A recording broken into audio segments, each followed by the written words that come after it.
Hello everyone, आप सभी लोगों का स्वागत है आपके अपने यूट्यूब चैनल बैंकर्स कॉलोनी पे। बहुत सारे बच्चे इस बात से परेशान है कि सर हमें स्ट्रैटेजी वीडियो नहीं मिल पा रही है कि अगर हमने तैयारी अभी स्टार्ट की है, मतलब अप्रैल के मिड में स्टार्ट किया है या अप्रैल के लास्ट में स्टार्ट किया है या मई के फर्स्ट वीक तक सोच रहे हैं तैयारी शुरू करने का, तो बेटा अभी भी टाइम है, शुरू कर दो।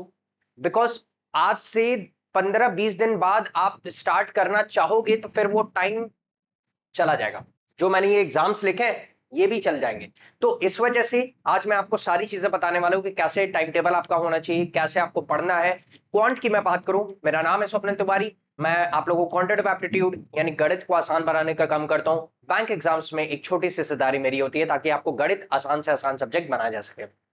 सबसे इंपॉर्टेंट क्या है सर, हमें टारगेट किस एग्जाम को करना चाहिए?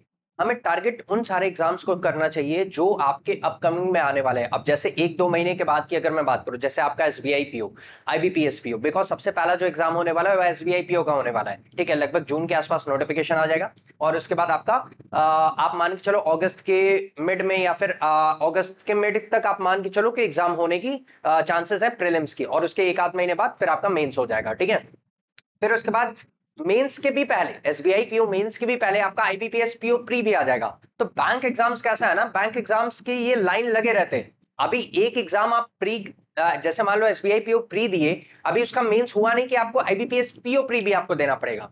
और ये इस वजह से होता है बिकॉज आपके जो सिलेबस होती है ना वो सबका सेम होता है सर। ऑल ओवर जितने भी बैंक एग्जाम्स होते हैं या फिर इंश्योरेंस एग्जाम्स की भी अगर मैं बात करूं तो वो सारे एग्जाम्स के जो सिलेबस होते हैं वो बिल्कुल सेम होते हैं। अब सर हमें टारगेट किस एग्जाम्स को करना चाहिए? ये जितने भी एग्जाम्स लिखे हैं ये तीन exams, IBPS clerk 2026, SBI clerk 2026 और आरआरबी पीओ और क्लर्क 2026, ये तीन एग्जाम्स, ये चार एग्जाम्स आपको क्या करने हैं, टारगेट लेके चलना है कि हमें सर इसको टारगेट लेके चलना। बिकॉज देखो 1-2 महीने बाद आप एग्जाम्स को टारगेट करोगे, और अगर आप टारगेट करोगे भी, आप ये सोचोगे कि मुझे एग्जाम्स निकालना है, नोटिफिकेशन आ जाएगा तो फिर देखना बहुत सारी भीड़ हो जाएगी। ठीक है, मुझे पता है ये हर साल होता है, इस बार भी होगा, कोई नया चीज नहीं है। अब देखो, अब आपको क्या करना है, आप जैसे मान लो आप नोटिफिकेशन के आप वेट कर रहे हो, नोटिफिकेशन का वेट मत करो, उसको जब आना होगा तब आएगा ही। आप अपने प्रिपरेशन को अपने एनहांस करो, प्रिपरेशन को ज्यादा ज्यादा अच्छे से करो। अब आपको क्या करना है, सबसे इंपॉर्टेंट बात यह है कि आपको सबसे ज्यादा फोकस करना है अपने बेसिक्स पे।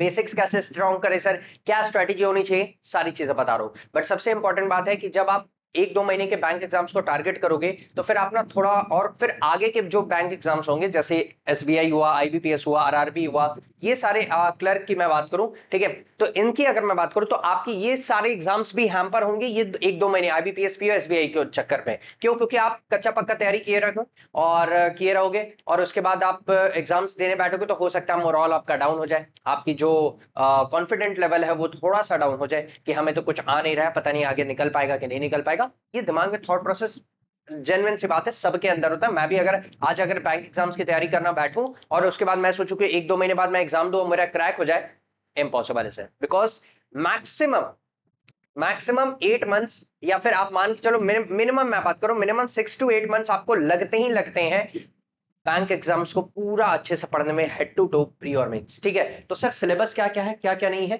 वो सारी चीजें आज मैं बताऊंगा। पूरा ध्यान से सुनना, पूरा फोकस होकर देखना। सबसे पहले मैं अपने सब्जेक्ट क्वांट की बात करता हूं सर। अब क्वांट में क्या है, ये पार्ट 1 है, ये भी ध्यान रखना कि पार्ट 1 है। अगर इस चैनल पर पहली बार आए तो चैनल को सब्सक्राइब कर लो, बेल आइकन प्रेस कर लो, सेशन को एक बार लाइक कर दो। ठीक है, क्योंकि पार्ट 2 भी आने वाला है, उसमें भी मैं सारी चीजें बताऊंगा। पार्ट 1 में क्या है आप पहले वो देखो। सबसे पहले मैं, देखो क्वांट को ना मैं 3 पार्ट्स में डिवाइड किया हूं, वन लाइनर्स, अर्थमेटिक और डीआई। बिकॉज आपके क्वांट में वन लाइनर्स, अर्थमेटिक और डीआई, यही तीन पूरे पोर्शन होते हैं जो पूरा मेंस, प्री और मेंस दोनों को बैलेंस करके लेके चलना पड़ता है। अब कैसे होता है सर, ये भी चीज मैं आपको बता रहा हूं। सबसे पहले वन लाइनर्स की अगर मैं बात करूं तो वन लाइनर्स में आपके स्पीड मैथ्स आते हैं। स्पीड मैथ्स में मतलब क्या होता है सर, वैदिक मैथ्स, यानी कैलकुलेशंस को तेज करना। आप कैलकुलेशंस को कैसे एनहांस कर सकते हो, आपको पता है, बहुत सारे आप में से बहुत सारे ऐसे लोग होंगे जो 10th के बाद मैथ्स नहीं पढ़े होंगे, 10th के बाद मैथ्स नहीं पढ़े होंगे, उनको नहीं आता होगा, उनको मैथ्स बहुत उनका वीक हो गया, शुरू से ही बहुत बहुत मैथ्स वीक होगा। कोई बात नहीं, मेरे पे भरोसा रखो। मैं आपको डेली मैं आपको डेली स्पीड मैथ्स की प्रैक्टिस कराता हूं, simplification, approximation, missing number series, wrong number series, ये जितने भी लिखे ना, और क्वाड्रेटिक इक्वेशन, ये सारे 5-5 क्वेश्चंस डेली रात में 8 बजे आपके चलती हैं। किस पे? इसी यूट्यूब चैनल बैंकर्स कॉलोनी पे। तो आप लाइव जुड़ना मत भूलना, डेली रात में 8 बजे चलता है, आज भी चलेगा, और जब देख रहे हो इस वीडियो को, 1-2 दिन बाद भी देखोगे, 3 दिन बाद भी देखोगे तो भी ये चलेगा, 1 महीने बाद भी देखोगे तो भी ये चलेगा, ठीक है, तो वो चलता रहेगा।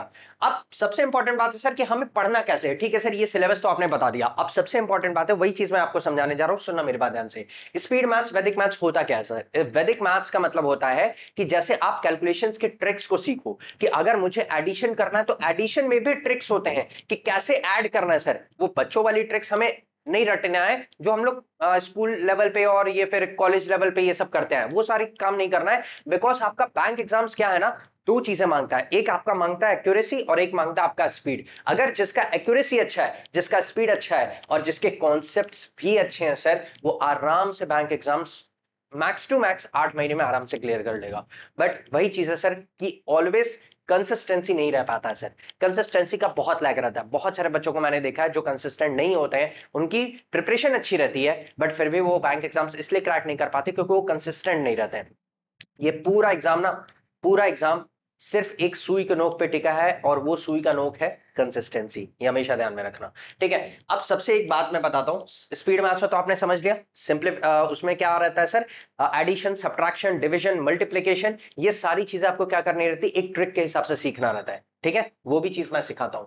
उसके बाद उसमें स्पीड मैथ्स में ही क्या क्या आता है, सिंप्लीफिकेशन आता है, अप्रोक्सीमेशन आता है, मिसिंग सीरीज आता है, रॉन्ग सीरीज आता है, क्वाड्रेटिक इक्वेशन या फिर क्यूबिक इक्वेशन की मैं बात करूं, लीनियर इक्वेशन भी आता है। अब सर सिंप्लीफिकेशन को कैसे पढ़ना है, सिंप्लीफिकेशन का मतलब क्या होता है, कुछ नंबर्स दिए रहते हैं, कुछ नंबर्स दिए रहते हैं, उसको आपको सिंप्लीफाई करना पड़ता है, और सिंप्लीफाई तभी कर पाओगे जब आपको addition, subtraction, multiplication, division, percentage कैसे निकालना है, ये परसेंटेज टू फ्रैक्शन, ये सारी चीजें आपको क्या होनी चाहिए, पूरे अच्छे से हेड टू टू पूरा आपका क्लियर होना चाहिए। वही चीज अगर मैं अप्रोक्सीमेशन की बात करूं तो आपको अप्रोक्स में आपके नंबर्स दिए जाते हैं, जैसे मान लो 28.98 है तो उसको अप्रोक्स में क्या लिखोगे सर, 29.98 है तो अगर उसको अप्रोक्स में लिखना हो तो मैं 30 लिखूंगा।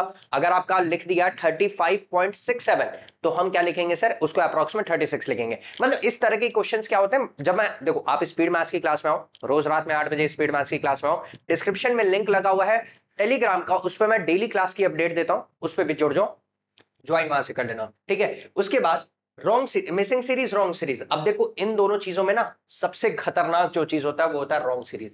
इस पूरे वन लाइनर्स में सबसे खतरनाक किसी को लगता है तो वो लगता है रॉन्ग सीरीज, और वो होता भी है सर, बिकॉज रॉन्ग सीरीज कैसा है ना, आपको पूरे एक नंबर्स दे देंगे, आपको डिफरेंस में कम से कम 2 गलत होगा, सिंगल डिफरेंस में 2 गलत होगा तो उसके बीच का नंबर हमारा जो होगा 1 नंबर गलत होगा, यानी एक सीरीज का 1 नंबर हमारा गलत होगा सर। तो वो काफी कॉम्प्लेक्स थोड़ा सा हो जाता है, उसी को आसान करता हूं मैं रोज, ठीक है।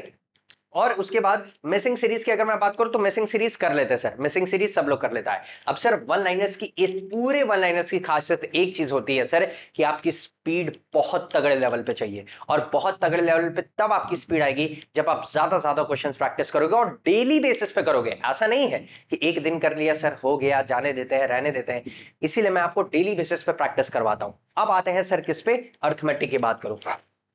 अर्थमेटिक कैसा है ना, जैसे अर्थमेटिक की ये मैंने सारे चैप्टर्स के नाम लिखे हैं, शॉर्ट में मैंने लिखा हुआ बिकॉज जगह नहीं था, ठीक है, इसलिए शॉर्ट में मैंने लिख दिया।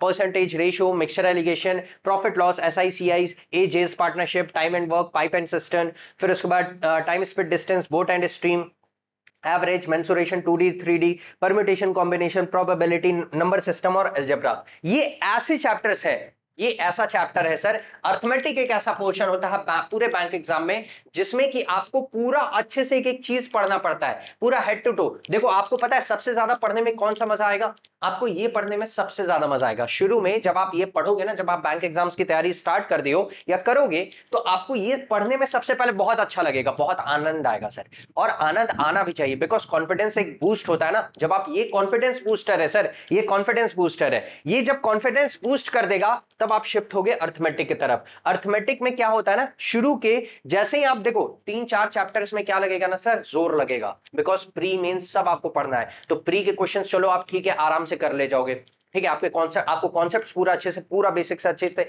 एक एक चीज करना पड़ेगा। उसके बाद अगर मैं बात करूं किसकी, जैसे मान लो percentage, ratio, mixture alligation, profit loss, SICA, शुरू के 3-4 चैप्टर्स जैसे ही पढ़ दिए ना तो आगे जैसे जैसे बढ़ते जाओगे थोड़ा थोड़ा जोर लगेगा, थोड़ा थोड़ा आपको लगेगा कि नहीं सर मन नहीं कर रहा है, नहीं हो पा रहा है, नहीं हो पा रहा है, बेटा उसी समय आपको कंसिस्टेंट रहना पड़ेगा, आपको खुद को जिद्दी बनाना पड़ेगा और बोलना पड़ेगा कि नहीं कर लेगा तू, तू बैठ, तू सोच, तुझे करना है मतलब करना है, ये आपको खुद को बोलना पड़ेगा। बिकॉज शुरू के 3-4 चैप्टर्स में देखो, अगर शुरू के 3-4 चैप्टर्स जैसे परसेंटेज हुआ, रेशियो हुआ, प्रॉफिट लॉस हुआ, एजेस हुआ, मिक्सचर एलिगेशन, एवरेज, ये सारे मैं जो जनरल आपके जो चैप्टर्स हैं उसकी मैं बात बता रहा हूं, अगर इसको टैकल कर लिए ना, अगर इसको टैकल कर लिया और इसको अच्छे से पढ़ लिया तो आगे के चैप्टर्स में जोर नहीं आएगा। जैसे SICI, time and work, pipe and cistern, time speed distance, boat and stream, ये इसमें बिल्कुल जोर नहीं आएगा क्योंकि ये सारे बेसिक चैप्टर हैं सर। बेसिक चैप्टर मतलब कि percentage, ratio, profit and loss, ये क्या है, एवरेज, ये सारे क्या है, बेसिक चैप्टर्स है। इसको आपको करना ही पड़ेगा, तब जाके आप परम्यूटेशन, कॉम्बिनेशन, प्रोबेबिलिटी, ये सारी चीजें आप क्या कर लोगे, अलजेब्रा, ये सब आप आराम से कर ले जाओगे। शुरू में थोड़ा जोर आएगा, अपने आप को जिद्दी बना के बैठना।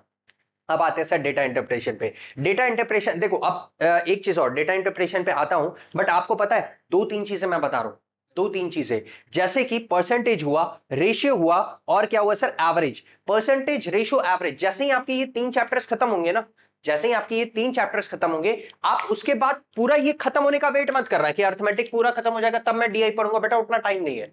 जैसे ही आप ये पूरा खत्म कर लोगे उसके बाद आप अर्थमेटिक पे शिफ्ट होगे, और जैसे ही अर्थमेटिक पे शिफ्ट हो जाओगे, 3 चैप्टर्स परसेंटेज, रेशियो, एवरेज, जैसे ही ये 3 चैप्टर्स आपके तुरंत खत्म हो गए, आप तुरंत किस पे भागोगे, डीआई पे। और डीआई में भी आपको क्या करना है, पूरा बेसिक से करना है sir. Because percentage, ratio, average, ये क्या होते हैं ना, बेसिक्स होते हैं अर्थमेटिक के, बेसिक्स होते हैं अर्थमेटिक है। जब आप ये कर लोगे तो आप समझो कि आप डीआई के लिए रेडी हो चुके हो, और जब आप डीआई के लिए रेडी हो चुके हो तो आपको डीआई पूरा कैसे करना है sir, graph based DI, table, pie, caselets, line, radar, ये सारे आपको क्या करना है, आपको करना है। अब मेंस की अगर मैं बात करूं तो मेंस में बबल डीआई, और क्या नाम है, डबल पाई चार्ट, फिर उसके बाद फिर इसमें भी आता है, प्री में भी आता है, एसबीआई पीओ, अगर आईबीपीएस पीओ में अगर देखोगे तो डबल पाई चार्ट और ये सारी चीजें आपकी उसमें भी आती हैं, ठीक है। तो लाइन, ग्राफ, टेबल, ये सारी चीजें आपको क्या करनी है बेटा, इसके साथ साथ आपको क्या करना है, अर्थमेटिक के साथ साथ इसको लेके चलना है। सबसे पहले तो आप ये करोगे, उसके बाद उसको उठाओगे, उसके बाद इसके 2-3 चैप्टर्स यानी परसेंटेज, रेशियो, एवरेज होने के बाद आप डीआई भी उठा लोगे। समझ में आ रहा है, क्लियर है ये चीज। और मैं फिर से बोल रहा हूं कि टारगेट किसको करना है sir, IBPS clerk, SBI clerk, RRB PO, RRB clerk. अगर मान लो इसमें नहीं भी हुआ, मान लेते हैं अगर नहीं भी हुआ, बट कोशिश पूरा करो, कोशिश तो हम कर ही सकते हैं ना सर, होना ना होना तो उस ऊपर वाले के हाथ में है, बाकी हम ट्राई तो पूरा कर सकते हैं, ठीक है। कोशिश पूरा करो, नहीं हुआ तो 2026 तो पूरा अपने पास है ही, फिर 2027 के लिए तैयारी करेंगे सर, ठीक है। समझ में आ रहा है, बट टारगेट हमेशा क्या रखना है, वो 3-4 एग्जाम्स के हमेशा रखने जो मैंने आपको शुरू में बताए थे, ठीक है। अब सर इसकी चीजें तो हमने सीख ली, अब सर इसको करना कैसे है, आपने ये चीज तो बता दिया कि ठीक है सर, आपने बता दिया कि कैसे कैसे वन लाइनर्स, अरिथमेटिक, डीआई, ये सारी चीजें हमें करनी है, बट सर इनको करने का बेस्ट अप्रोच क्या है। सबसे पहले अगर मैं बात करूं स्पीड मैथ्स की, सबसे पहले अगर मैं बात करूं स्पीड मैथ्स की, ठीक है, स्पीड मैथ्स की अगर मैं बात करूं सर, स्पीड मैथ्स में देखो आपके 2-3 चैप्टर्स हैं, 2-3 चैप्टर्स करो, 5 टॉपिक्स है, सिंप्लीफिकेशन, अप्रोक्सीमेशन, क्या क्या है, सिंप्लीफिकेशन है, अप्रोक्सीमेशन है, मिसिंग सीरीज है, फिर उसके बाद रॉन्ग सीरीज है, ठीक है, फिर उसके बाद आपका क्या है, क्वाड्रेटिक इक्वेशन, फिर आपका क्या है, क्वाड्रेटिक इक्वेशन है। ये 5 टॉपिक के, ये 5 टॉपिक से आपको टोटल कितने क्वेश्चंस प्रैक्टिस करने हैं सर। अगर मैं आपको बात करूं डेली बेसिस पे बात करूं, ऑन डेली बेसिस अगर मैं आपसे डेली बेसिस के लिए बोलूं कि डेली इसके कितने क्वेश्चन प्रैक्टिस करना है, डेली आपको इसके कम से कम, मैं आपसे क्या बोल रहा हूं, कम से कम आपको 50 से 60 क्वेश्चंस डेली आपको प्रैक्टिस करना चाहिए। 50 से 60 क्वेश्चंस आपको क्या करना चाहिए, देखो इनिशियल लेवल पे मैं बात कर रहा हूं, मैं इनिशियल लेवल पे बात कर रहा हूं, आपको डेली कम से कम 50 से 60 क्वेश्चंस आपको डेली प्रैक्टिस करना चाहिए। हाँ, अगर आपने तैयारी आज से शुरू की है तो आप पहले उसको पढ़ोगे, बेसिक, जाहिर सी बात है, पहले उसको बेसिक्स पढ़ोगे, फिर उसके बाद क्वेश्चन सॉल्व करोगे। बट जैसे ही ये सारे चैप्टर्स हो जाएंगे ना स्पीड मैथ्स के, तो डेली आपको 50 से 60 क्वेश्चंस आपको सॉल्व करना है। और जैसे ही आपका एग्जाम पास में होगा, जैसे ही आपका क्या होगा, एग्जाम अगर पास में है, जैसे ही मान लो एग्जाम को आपको, मान लो कितने महीने बचे हैं, मान लो कि आपको 2 महीने, 2 महीने कह रहा हूं, मान लो कि आपको 20-25 दिन बचे हुए हैं, कितने दिन बचे हुए हैं, मान लेते हैं 25 डेज लेफ्ट, ठीक है, 25 डेज लेफ्ट, मान लो कि अगर 25 दिन बचे हुए हैं किसको, एग्जाम को आपके, ठीक है। प्री की मैं बात करूं, प्री एग्जाम्स की बात करो, अगर प्री एग्जाम्स में 25 दिन बचे हुए, तब आपको कितने क्वेश्चन सॉल्व करने हैं सर, कम से कम हर वीक मैं बात करूं, हर वीक की अगर मैं बात करूं तो कम से कम 200 से लेके 400 क्वेश्चंस आपको ऑन हर वीक आपको क्या करना है, प्रैक्टिस करना है। ये क्या करना है, ये आपको वन लाइनर्स के आपको क्या करना है, प्रैक्टिस करना है। 200 से लेके 400 क्वेश्चंस पर वीक अगर मैं बात करूं, क्या बात करूं, पर वीक अगर मैं बात करूं, समझ में आ रहा है? ये आपको पर वीक आपको इतना करना पड़ेगा सर। और ये आपको देखो, अब सबसे इंपॉर्टेंट बात है सर, ठीक है सर हम 200 से 400 क्वेश्चंस पर वीक तो हम कर लेंगे, बट सर इतने क्वेश्चंस मिलेंगे कहां? 200 से 400 क्वेश्चंस तो हम क्या कर लेंगे, चलिए सर आपने बोला हम कर लेंगे हम, बट सर ये करेंगे कहां से, इतने क्वेश्चंस हम लाएंगे कहां से? बेटा आपको क्वेश्चंस ना टेलीग्राम चैनल पे मिल जाएंगे। टेलीग्राम चैनल का लिंक डिस्क्रिप्शन में लगा हुआ है, कमेंट सेक्शन नहीं, टेलीग्राम डिस्क्रिप्शन में ही लगा हुआ है, जाके वहां से आप लिंक पे क्लिक करके ज्वाइन कर लो। उसमें मैंने बहुत सारे पीडीएफ दिए हुए हैं, बहुत सारे क्वेश्चंस दिए हुए हैं, जाके आप वहां से भर भर के कंटेंट है आपके पास, आप जाके वहां से सॉल्व कर सकते हो। अब सर आते हैं नेक्स्ट पे। अब आपको अगर मैं बात करूं सर, ठीक है आपने स्पीड मैथ्स के बारे में बता दिया कि इतना हमको डेली क्वेश्चंस प्रैक्टिस करना है, जब ये सारे क्वेश्चंस खत्म हो जाएंगे तब, जब ये सारे क्वेश्चंस खत्म हो जाएंगे तब। और कैसे करना है सर, विथ टाइमर, ये हमेशा ध्यान में रखना, कैसे करना है, विथ टाइमर। अब जैसे अगर मैं बात करूं, सुनो मेरी बात ध्यान से, जैसे अगर मैं बात करूं, अब किसकी बात करते हैं, अरिथमेटिक की बात करते हैं सर, किसकी बात करते हैं, अरिथमेटिक, ठीक है। अब किसकी बात करते हैं, अरिथमेटिक की बात करते हैं। सर अरिथमेटिक को कैसे पढ़ना है, अरिथमेटिक को पढ़ने का बेस्ट अप्रोच क्या होता है? अरिथमेटिक को ना मैं 3 डॉट से कनेक्ट करता हूं, अरिथमेटिक को हमेशा मैं 3 डॉट से कनेक्ट करता हूं। कौन कौन से 3 डॉट्स है सर, और ये डॉट्स कैसे हैं? ये डॉट्स ऐसे हैं बेटा, ये डॉट्स ऐसे हैं, सुनना मेरी बात ध्यान से, ये डॉट्स ऐसे हैं। सबसे पहला जो डॉट होता है ना, वो आपका क्या होता है, बेसिक्स। ये आपका क्या होता है, बेसिक डॉट होता है, ये आपको बेसिक्स होता है। उसके बाद क्या होता है सर, उसके बाद होता है आपका प्री लेवल। उसके बाद क्या होता है सर, उसके बाद आपका होता है प्री लेवल, ठीक है। उसके बाद ठीक है क्या होता है, प्री होता है। उसके बाद अगर मैं बात करूं, तीसरा डॉट हमारा क्या होता है सर, मेंस का होता है। तीसरा डॉट क्या होता है, मेंस का होता है। इस तीन डॉट में हमें कैसे कैसे प्रिपरेशन करना है, ये सारी चीजें मैं आपको बताऊंगा, सुनना मेरी बात ध्यान से। सबसे पहले आपको बेसिक्स क्या करना है सर, बेसिक्स मतलब कि आपके जो रूट्स होते हैं, जो परसेंटेज निकालने का तरीका होता है, वो आपको पूरा अच्छे से क्लियर होना चाहिए बेसिक्स में।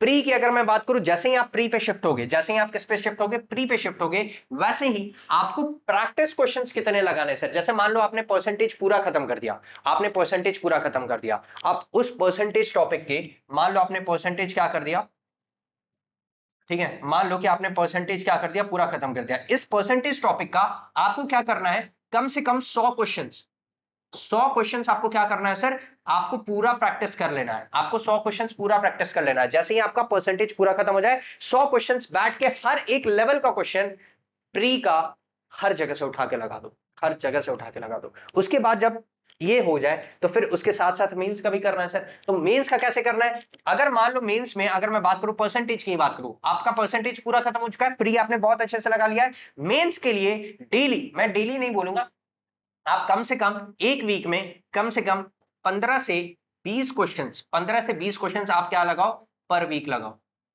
पर वीक आप क्या करो, प्रैक्टिस करो बेटा। पर वीक आप 15 से 20 क्वेश्चन प्रैक्टिस करो। अब सर ये आपने बता दिया, इसका रिवीजन का क्या तरीका होता है? रिवीजन का भी तरीका ये होता है, जब मैं अगर मैं रिवीजन की बात करूं, तो रिवीजन का क्या तरीका होता है सर? सबसे पहले मान लो आपने बेसिक्स में क्या किया, परसेंटेज आपने पूरा खत्म कर दिया, मान लो आपने परसेंटेज पूरा खत्म कर दिया, हमने बेसिक्स पढ़ लिया सर।